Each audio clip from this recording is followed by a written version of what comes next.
On the 25th of October, 1415, the age of chivalry died.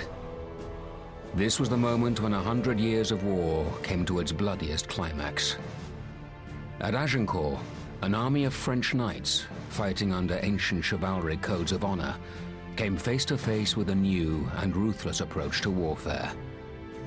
And the brutal encounter that followed set the seal on the medieval world.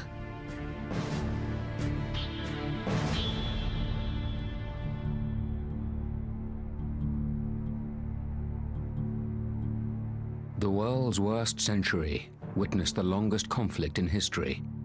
Already ravaged by plague and social unrest, the 100 Years' War between England and France dominated the 14th century.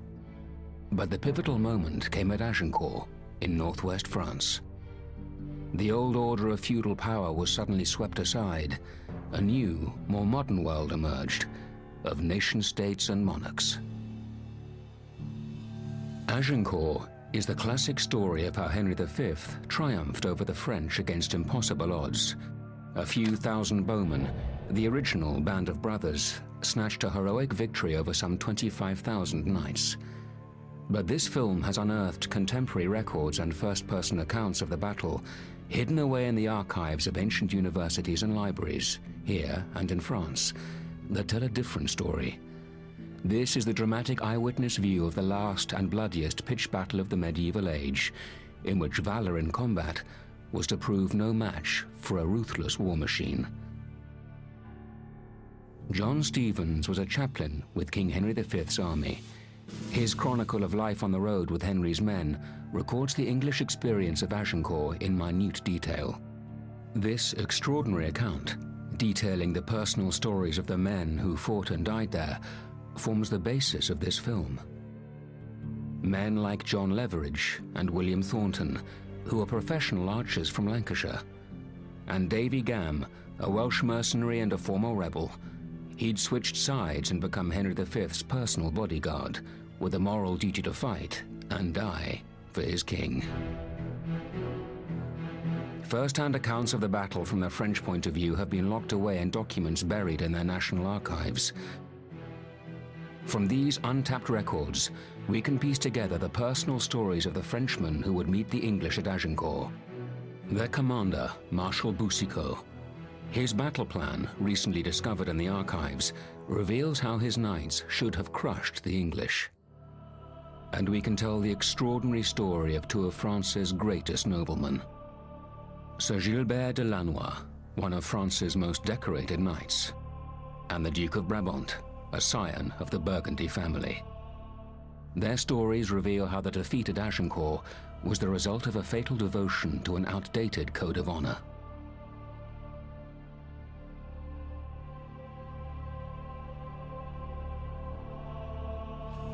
Le devoir d'un chevalier est de défendre la veuve et l'orphelin. Le devoir d'un chevalier est de poursuivre les voleurs. Le devoir d'un chevalier est de faire la guerre à ses ennemis. The armies of medieval France were composed almost exclusively of armored knights.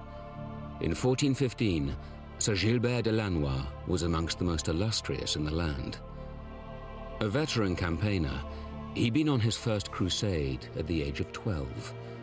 He'd been imprisoned by the English once before, captured on a pilgrimage to Ireland in 1411. Lannoy's ransom had been paid by his friend and ally, Anthony, Duke of Brabant, one of the richest noblemen in France. Now the time had come for Brabant to take his place within the ranks of an elite brotherhood. For someone like the Duke of Brabant, the knighting ceremony would be one of the pinnacles of his career.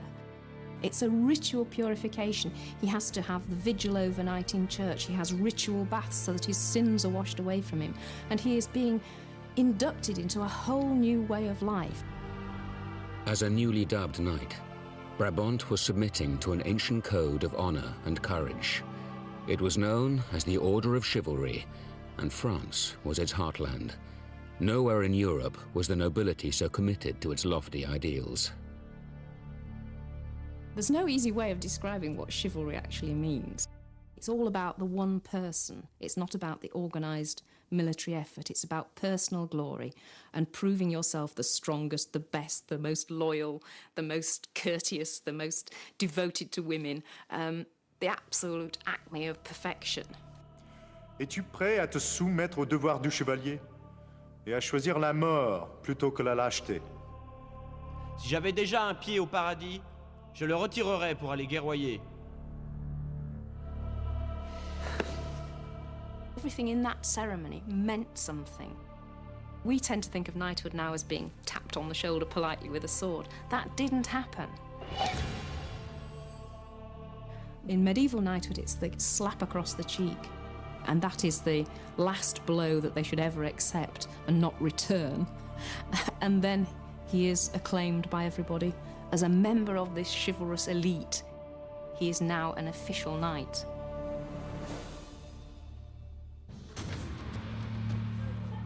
The Englishman that was destined to meet these knights on the battlefield was a very different animal.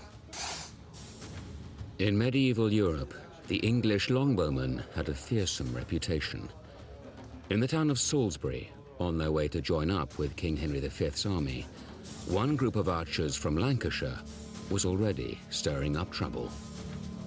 Some of Henry's archers were very well-armed criminals.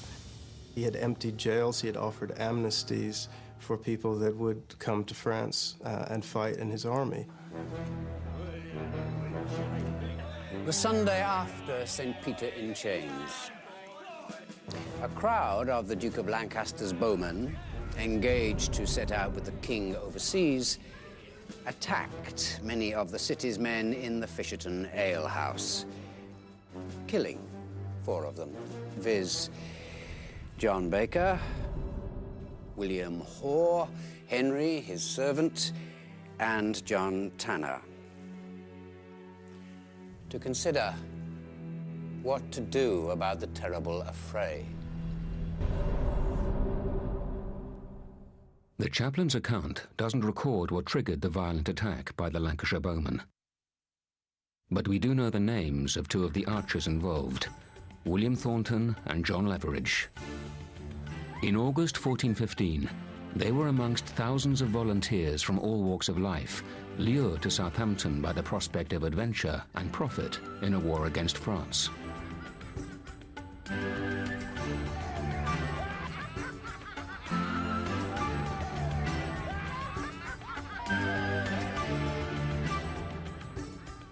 When they weren't fighting for the king, they earned a living as farm workers. But after years of war between the English crown and Welsh rebels, they'd become part of a deadly and ruthless strike force.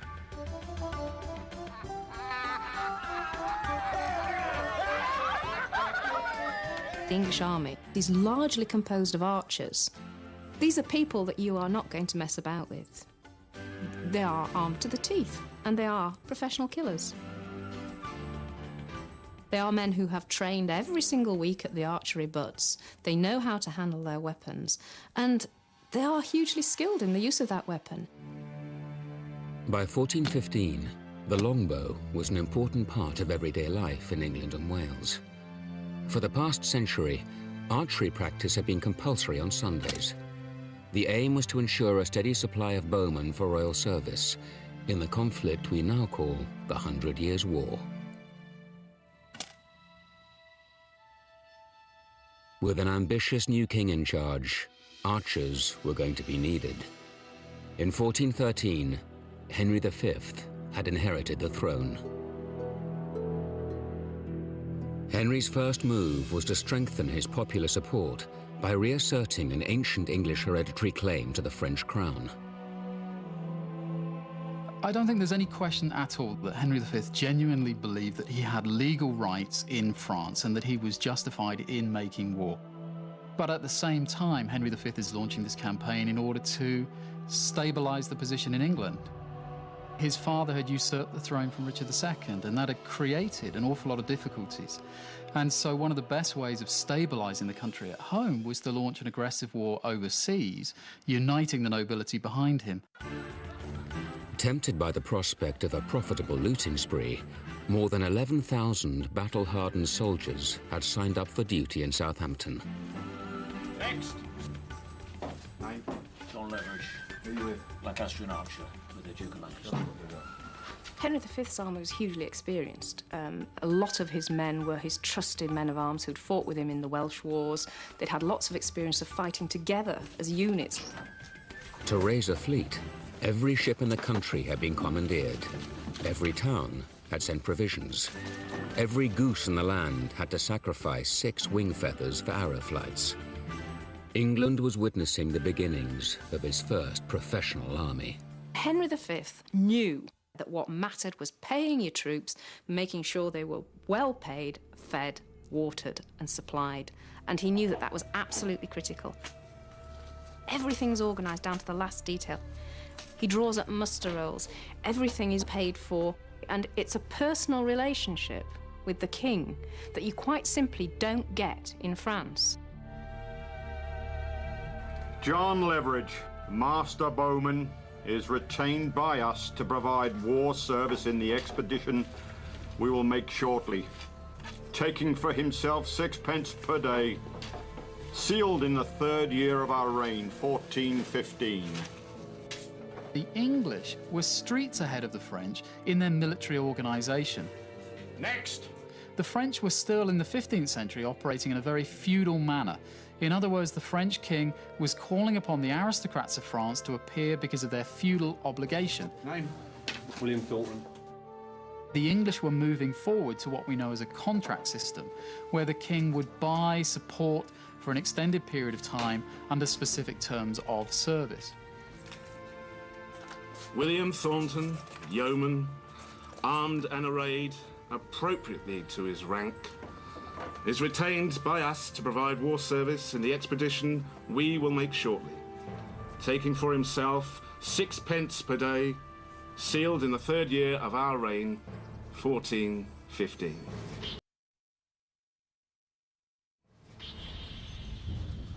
In August 1415, French knights Gilbert de Lannoy and the Duke of Brabant began to prepare for the ultimate test of their chivalric credentials, all-out war.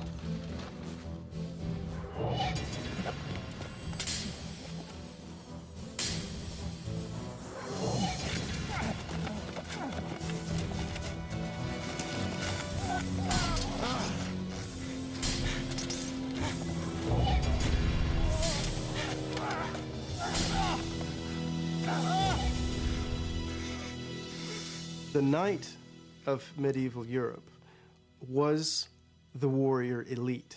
He was the elite class in a military society.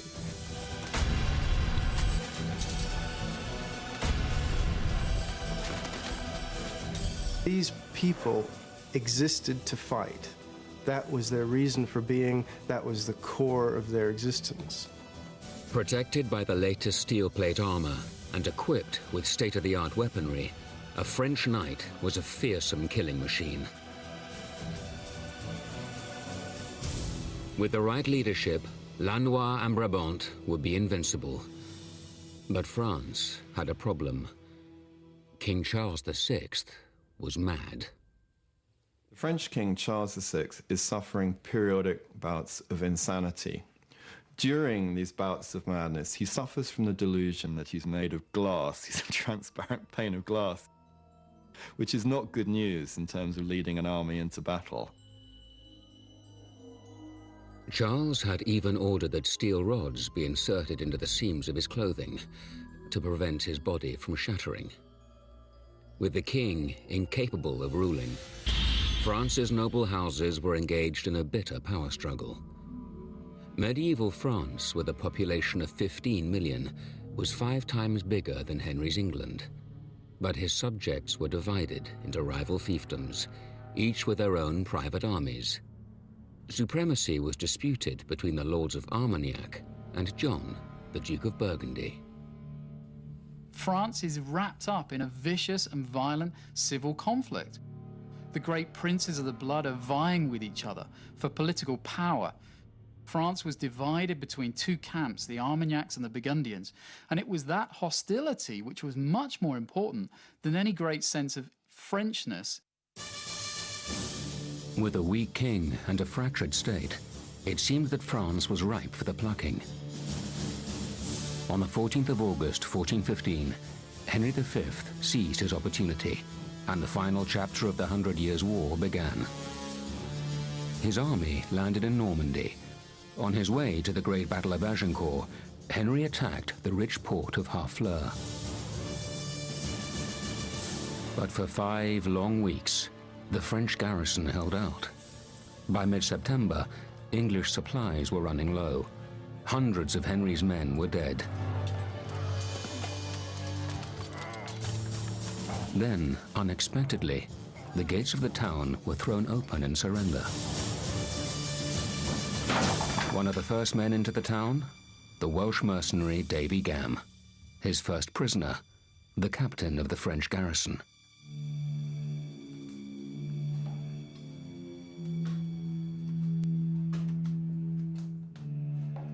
Gam was one of King Henry's most feared men-at-arms.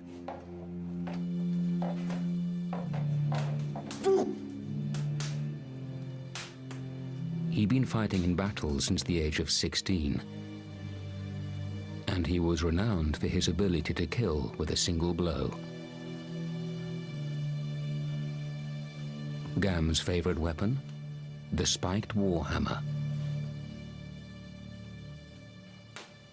Perfect for crushing enemy skulls. I spent 3 weeks of my life waiting to be served that! Answer me in English, Howell! But for Davy Gam, there would be no killing this day. People understood that there were certain rules that you played by, that you didn't always, well, you didn't normally kill your prisoners. If you were a knight going out to fight in a battle, you expected, on the whole, to come back again. And if you weren't fortunate enough to be on the winning side, then if you were captured, then you expected to be ransomed. That was the way things were done. Across the table. So, what have we got here then?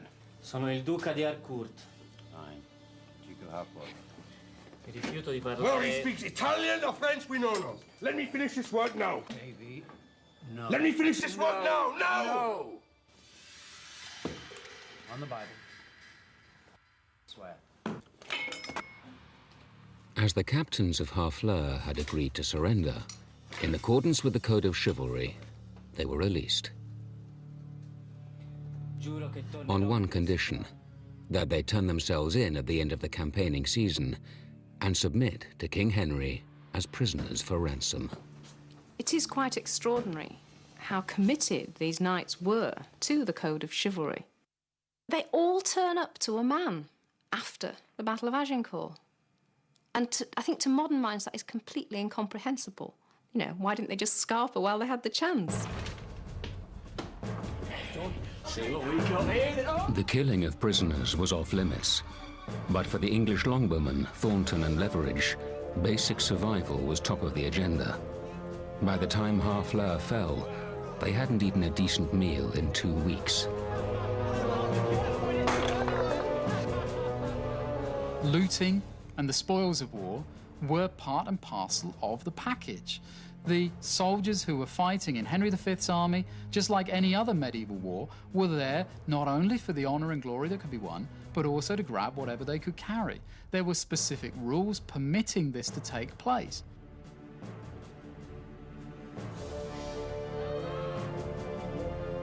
After almost 100 years of war with France, it was said that no English home was complete without at least one stolen French souvenir. William Thornton's hall at Harfleur, a woolen blanket, a full belly, and a silver crucifix.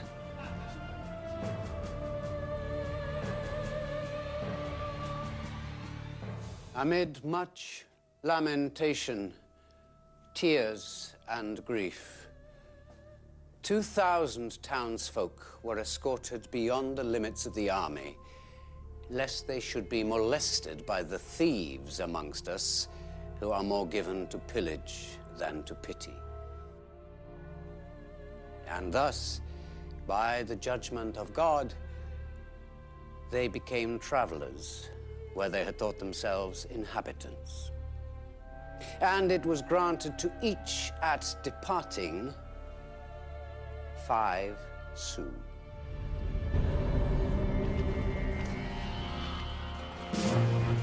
Across France, the attack on Harfleur had triggered a wave of indignation.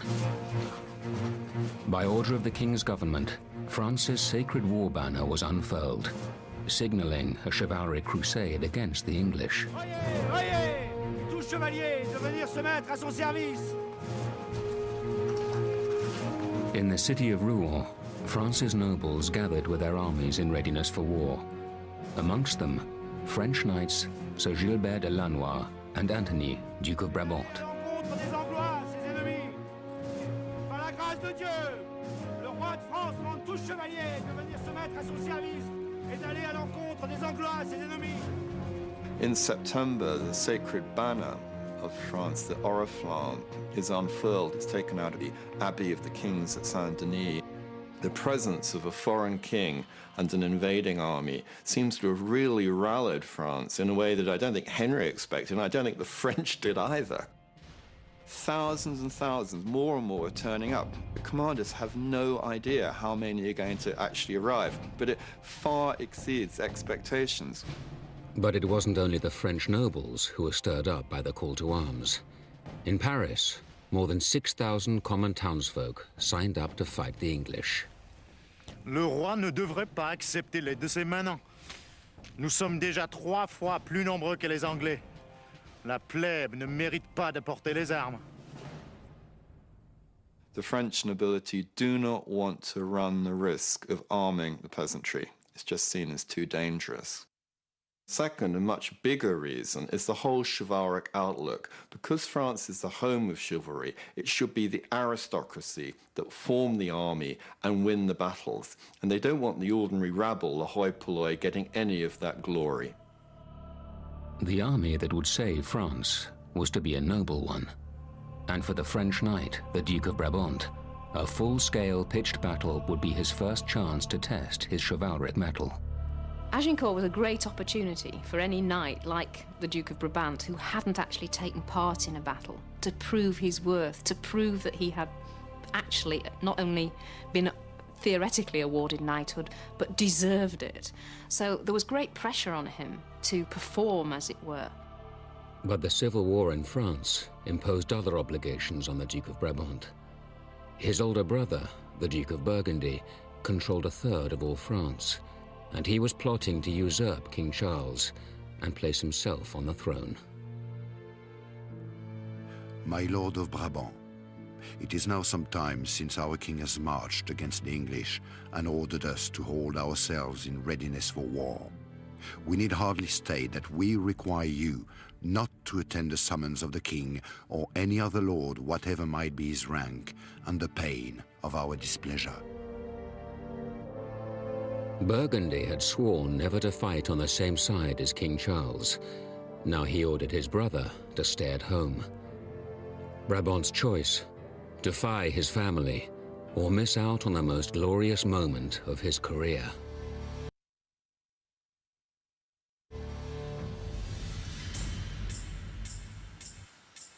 In October 1415, the English army marched north from Harfleur. They were heading for the safe haven of Calais, an English-held port. King Henry V had received reports that a huge French army was gathering to fight him, but he wasn't prepared to abandon his mission without a final show of strength. Henry V's strategy in 1415 was to drive through the French countryside, torching and destroying and pillaging in order to demoralize the French population and to undermine the position of the French king. But it was the English themselves who were now in grave danger. The siege of Harfleur had cost valuable time. Their campaign was 4 weeks behind schedule. Hunger was setting in. William Thornton and his fellow archers had been reduced to scavenging for shellfish from polluted harbors. The result? A ravaging dysentery epidemic. And while Thornton grew weaker, the French grew stronger. Eager to stake their place in a glorious battle against the English, knights were now flocking to Normandy from every corner of France.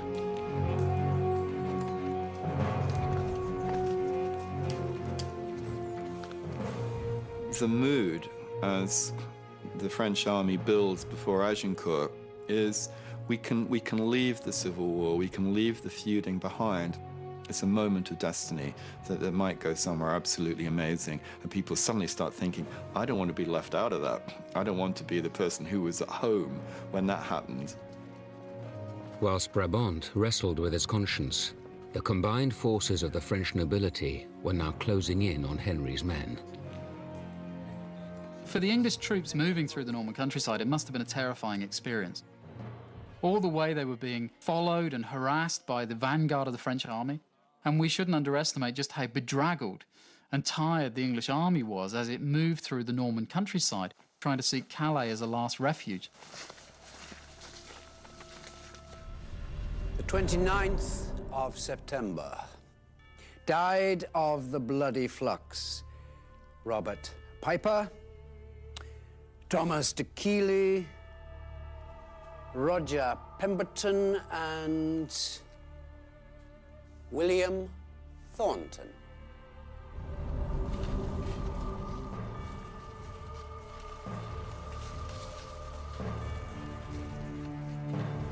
William Thornton, the English archer, was buried in a makeshift grave at the side of the road.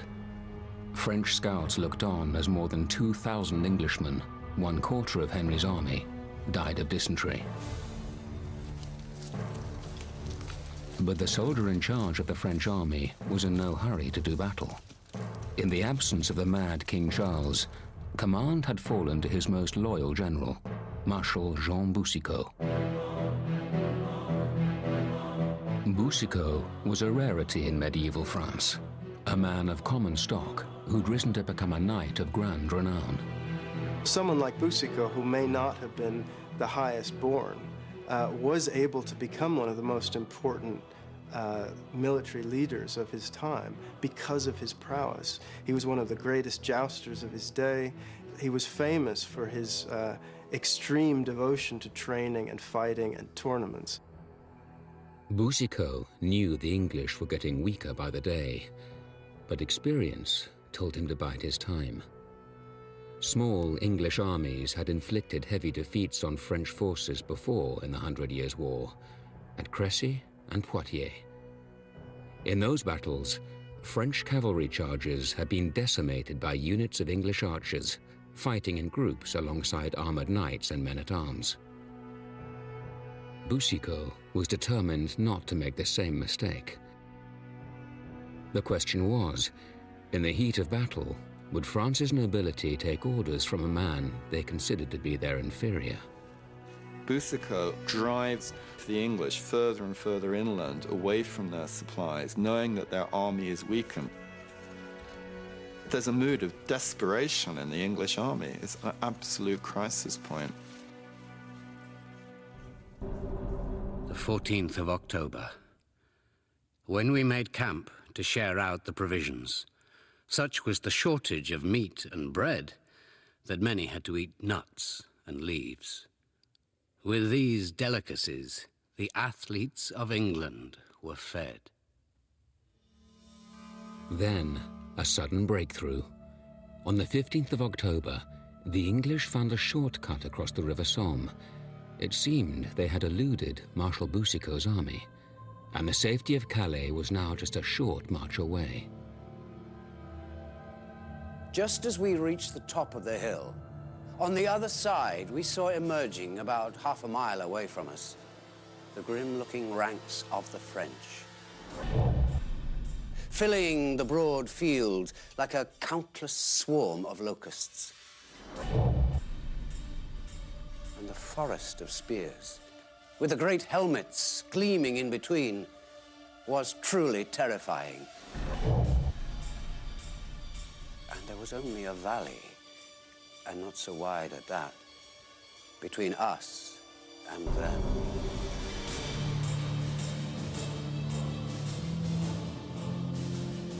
Boucicault had brilliantly maneuvered his forces.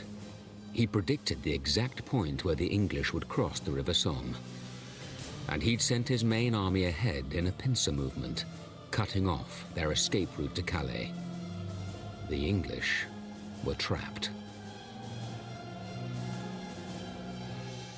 When at last the light failed and darkness had fallen between us and them, every man who had not previously cleansed his conscience by confession put on the armor of penitence.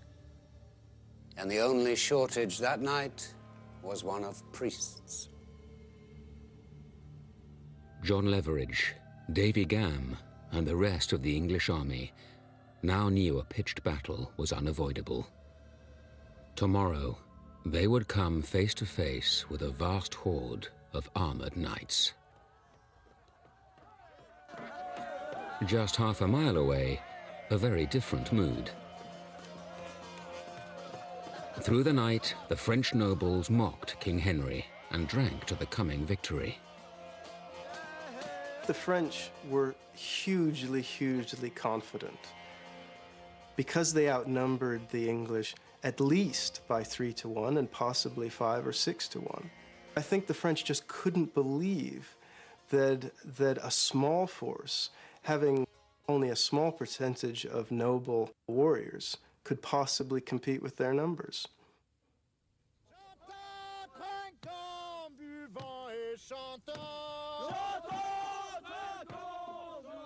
But Marshal Boucicault wasn't taking the English lightly, and he devised a strategy to outwit them. In his battle plan, Boucicault had ruled out the traditional head-on cavalry charge. They'd failed before against the English. The bulk of his army would advance carefully on foot, supported by a secret weapon, crossbowmen from Italy. At the same time, his cavalry would outflank the English and crush them with a surprise attack from the sides and rear. Without the protection of his bowmen, King Henry and his knights would be helpless.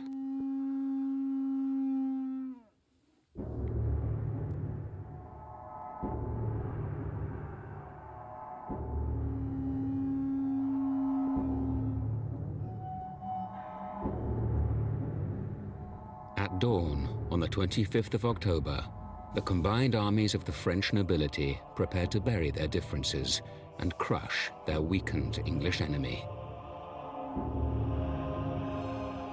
Boucicault had laid out his knights in 3 great battalions, numbering over 25,000 men. Facing them at the far end of the muddy field, Davy Gamme, John Leveridge, and 6,000 weary Englishmen. For 3 hours, the armies stood and watched each other. To launch an attack over the boggy ground would be dangerous. Then, at 11 a.m., Henry ordered his men to advance.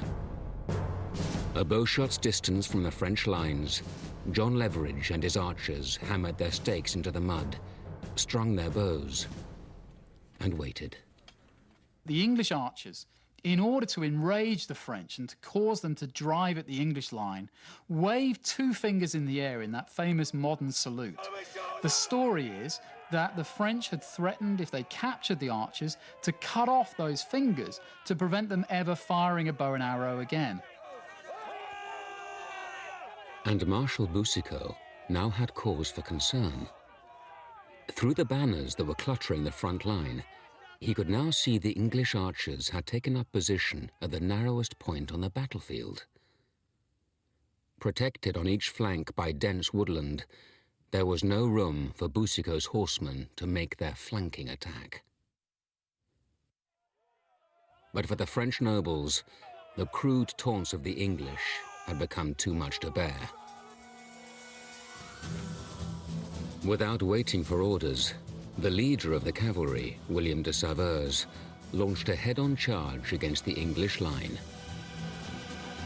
I think that these French aristocrats must have been thinking about the lessons of their predecessors. Their fathers and their grandfathers had been humiliated time after time on the battlefield against the English. Of course, the lesson of their predecessors was that a full-scale charge would be unsuccessful. But they didn't understand why that tactic failed.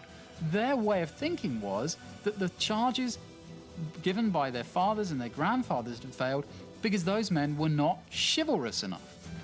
By ignoring their commander, Marshal Boucicaut, the French nobility had played straight into the English hands.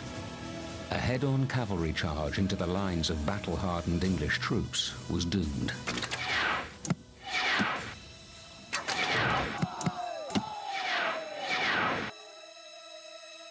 For Boucicaut, the point must have come when he realised that it was all going horribly wrong. I think they clearly underestimated the effect that the English archers were going to have. Within minutes, hundreds of horses and their riders were cut to ribbons by a storm of arrows.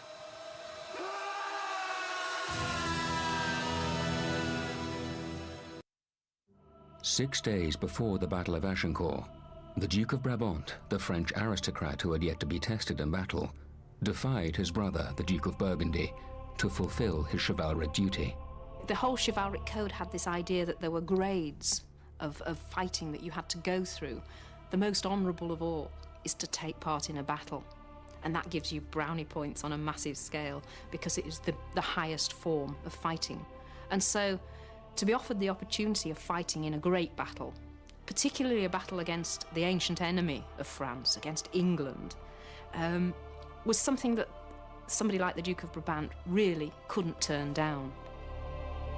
On the morning of the 25th of October, news arrived that the battle had already begun, but Brabant was still a 2-hour ride from Agincourt.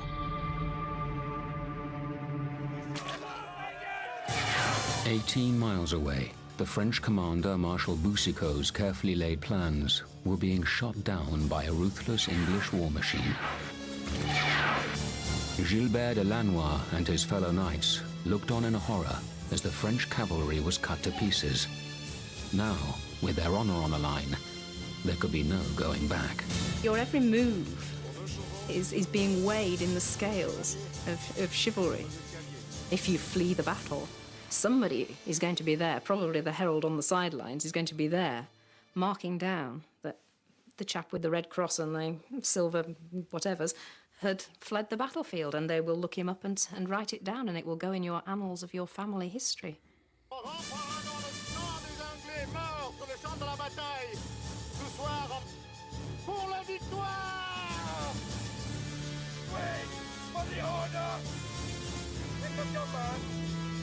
Davy Gam, John Leverage, and the rest of Henry's men were outnumbered by more than 3 to 1. Thousands of dismounted French knights now charged at their line. In the first rank, Gilbert de Lannoy.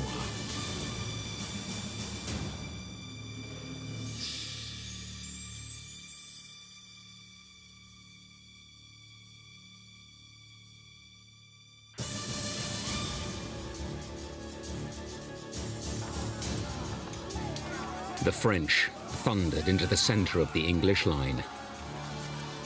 The English are desperate. I mean, they're in a terrible position. It is do or die for them. For a moment, the line began to give way. But the English discipline of Leverage, Gam, and Henry's men paid off. The English held firm. And now it was the French knights, like Lannoy, who had a problem. It had been raining hard for 2 weeks. If Lannoy fell in the boggy ground, it would be impossible to get up in his heavy armor. The sky darkened with all these arrows coming down. The French men-at-arms know that they have to look downwards, because if they look up, they're going to get the arrows through the visors of their helms. It's their weakest point. Panic was beginning to spread through the French ranks. And now a new, unforeseen danger was gathering. There were simply too many French knights for that particular battlefield. Although they were hugely skilled and incredibly well equipped, none of that matters if you can't move and you can't breathe and if you can barely stand up. The horses have been maddened by all these arrows, and the horses are actually leaping over them and crushing them, and yet they've got all this pressure of the weight of the men behind them as well. As the French bodies piled up in front of the English lines, the English archers abandoned their bows and swept into the fray with dagger and mallets. For Lannoy and his noble knights, the unthinkable was happening. Trapped in the mud and crushed by the men coming on behind, the French knights had become sitting ducks.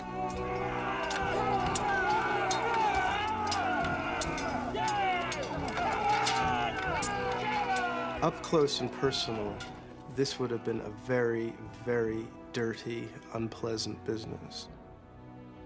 We know from certain grave finds that both legs of a person could be hacked off in a single blow, that arms, hands, heads could be removed in a single blow. Less than 1 hour after the French cavalry charge, 1,200 humiliated knights found themselves prisoners of the English. Amongst them, Sir Gilbert de Lannoy and the French commander-in-chief, Marshal Jean Boucicaut. We persuaded ourselves that the sight of so many princes would strike terror into the enemy, and that to win the day, we had to do nothing but charge quickly and boldly. Oh, eternal dishonor. If it is a consolation for men of honor to think they have been beaten by adversaries of noble origin, it is a double shame to be defeated by unworthy and vile Englishmen. What had promised to be a glorious victory for the French was turning into a massacre. It's thought that at least 8,000 French knights were slaughtered in the first 90 minutes of battle.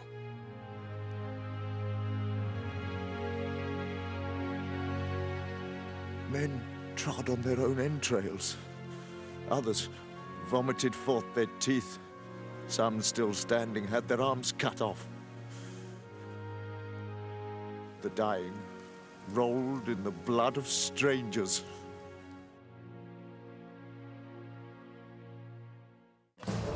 Two hours after the first disastrous cavalry charge, the untested French knight, the Duke of Brabant, arrived at the battlefield. When the Duke reached Agincourt, he gazed upon a most piteous scene. Because neither his suit of armor nor his banner had yet arrived, he took on the armor of a dead man. For his coat of arms, he took a flag from a poleaxe and placed it over his head. The Duke of Brabant can't bear to be left out of it, so he comes charging up, and he's in such haste to get to the battle that he can't even wait for his own men. He doesn't even have time to arm himself properly and put on his full coat armor, which would identify him in the battlefield. In his makeshift armor, the young Brabant saw his opportunity to win his chivalric spurs. He rallied his men for a counterattack. His knights threw themselves at Henry's bodyguards, amongst them Davy Gam, the Welsh man-at-arms. The French are within feet of actually killing Henry V himself, and that's how close the French got. One of the jewels on his own circlet crown, the helmet that the king was wearing, is hacked off. And if the king had been cut down, it would have been game over. It would have been the end of the battle. But Davy Gam carved a path through the enemy, leading King Henry out of danger. And for his loyalty, he was to pay a heavy price.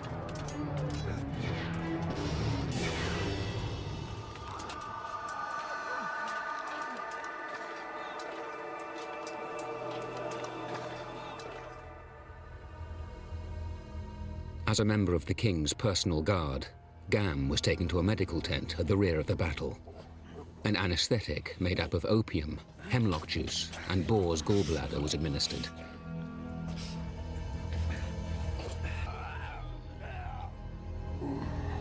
Rabbit fur and egg white were used to staunch the flow of blood.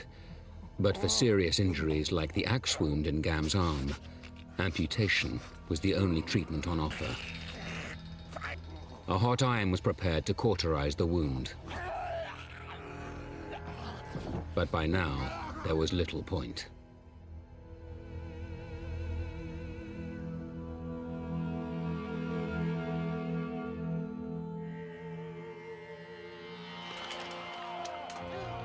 While Davy Gam lay dying, the Duke of Brabant's attack had come close to turning the tide of battle.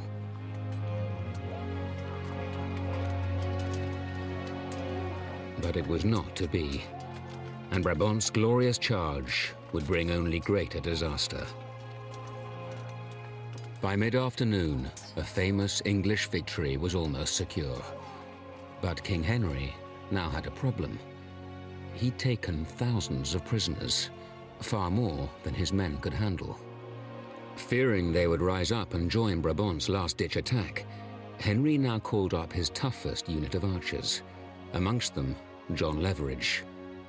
His orders? To kill the French prisoners in cold blood.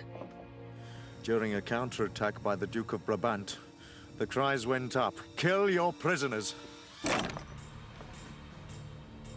I was put in a barn with the dead and injured. To get it done quickly, they set fire to the barn where we lay.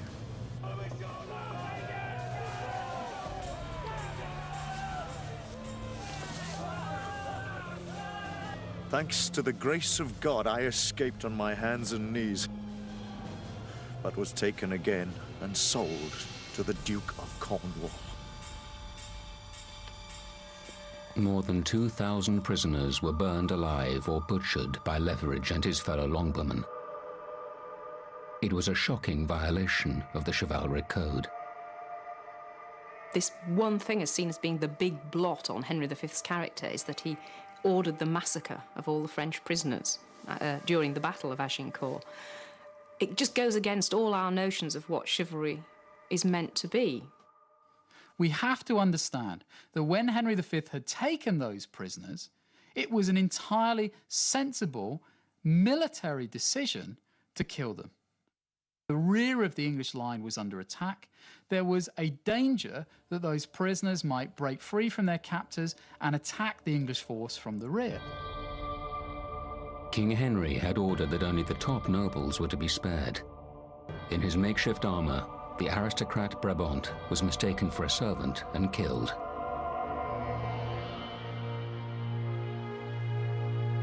The age of chivalry was over.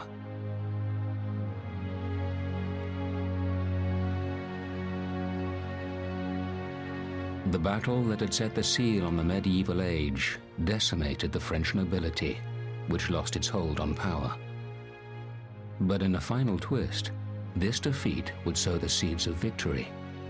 A new and modern army rose from the ashes of Agincourt, led not by noble knights, but unified under a lowly peasant girl, Joan of Arc.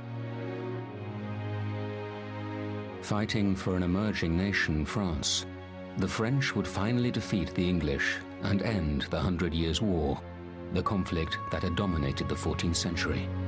When the strength of the enemy had been utterly wasted and the rigors of battle ended, we who had gained the victory came back through the heaps of the slain.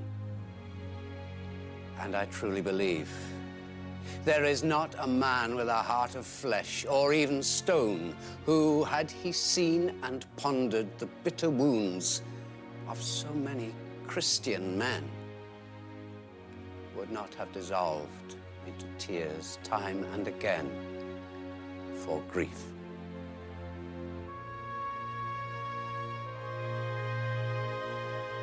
Chaplain John Stevens returned to England and retired from the cloth. 4 years later, he went blind. He lived out the rest of his life as a recluse. Longbowman John Leverage was released from service in November 1415 and disappeared from the historical record. The Welsh man-at-arms Davy Gam was knighted posthumously on the battlefield by Henry V.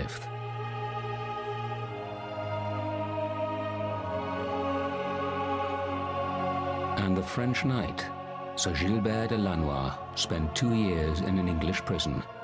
He later agreed to become a spy for the English king, surveying Arab fortifications in the Holy Land.